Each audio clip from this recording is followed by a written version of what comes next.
হিংস্রক দুর্ঘটনা। আচ্ছা, এখানে ড্রাইভারের কোনো দোষ ছিল না বিধায় আমি আমার মেয়ের লাশ বিনা ময়না তদন্তে নিজ জিম্মায় পাইয়া শরিয়া মোতাবেক সৎকার করিতে ইচ্ছুক আছি। দুর্ঘটনায়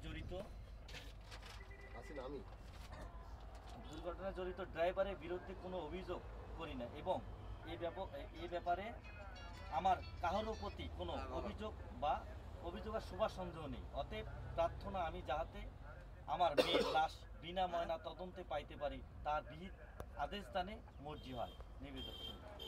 আর কাহিনী হচ্ছে তুই যখন এটা নিয়ে ড্রাইভারের বিরুদ্ধে মামলা দিবি তখন বাচ্চা ময়না তদন্ত করতে।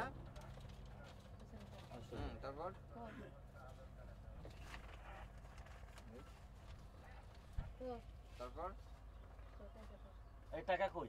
এগুলো বুঝা দেন তো, বুঝা দেন ওই তো আমি 10টা হইছে নাম্বার। আচ্ছা 19000 টাকা দেন এদিকে। এই 19000 আরতে বুঝে দেন পরে আপনার পাই বলেন।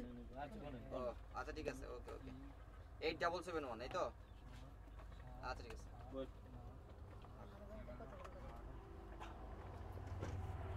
আমি সমতলে বুঝতে পারি। আরে আমি বাসায় প্রতিদিন বেরিয়ে একটা সঙ্গে করতে তাড়াতাড়ি আসি।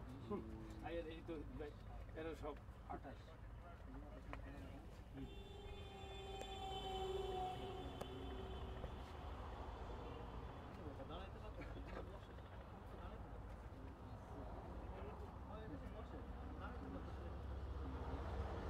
কুড়িগ্রাম কোথায় বাড়ি তো? নাগেশ্বরী কোথায়?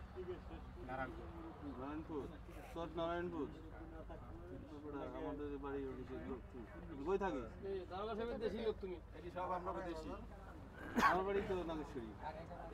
রংপুর অন্তত 500 লোক আছে এক জায়গায়। 11,000 দুইজন থাকতেছে। 11,000 সবাই থাকবো।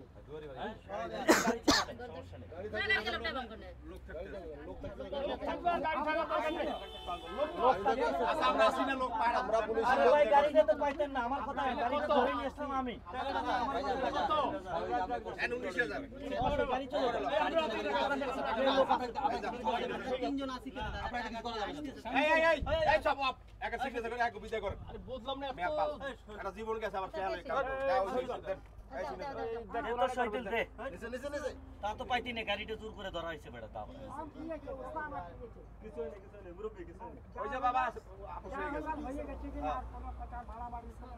এখন 11,000 লোক রওনা দিচ্ছে আমি শুনছি। রওনা দেওয়ার পর 11,000 লোক পলাই বেড়া ঝামেলা গেলে